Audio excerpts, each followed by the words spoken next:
Hello সবাইকে, good evening. তো আজকে হচ্ছে 29 তারিখ। আমি এখন রেডি হয়ে নিয়েছি, যাব হচ্ছে বাজারে, বিকজ কালকে 31st নাইট আমাদের পিকনিক রয়েছে। তো এখন সেগুলোরই কেনাকাটি করতে যাব।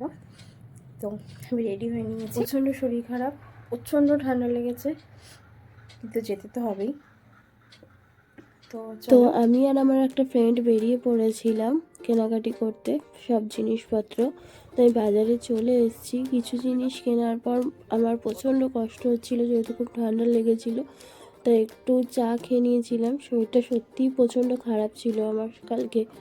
দেন আমি ওখান থেকে আবার বাজারে চলে গেলাম। তারপরে মাংস টাংস কিনে নিয়ে আমি বাড়িতে চলে এসেছিলাম। আমাদের মাংস চলে এসছে, মাংস এখন ধোয়া হয়ে গেছে, এখন ম্যারিনেট হবে। এই যে থালা,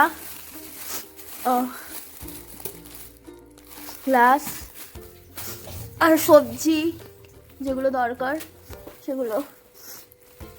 এই যে কিছু মশলা আনা হয়েছে আর কিছু মশলা আনা হয়নি, ওগুলো আনতে হবে। তো ম্যারিনেট করার জন্য আমি পেঁয়াজ কেটে রেডি করছিলাম, যেহেতু অনেক পেঁয়াজ রয়েছে, কাটতে হবে। তো আজকের মতন ব্লগটা এখানেই শেষ করলাম। কালকে দেখা হবে আবার নতুন ব্লগ নিয়ে। সবাই ভালো থেকো।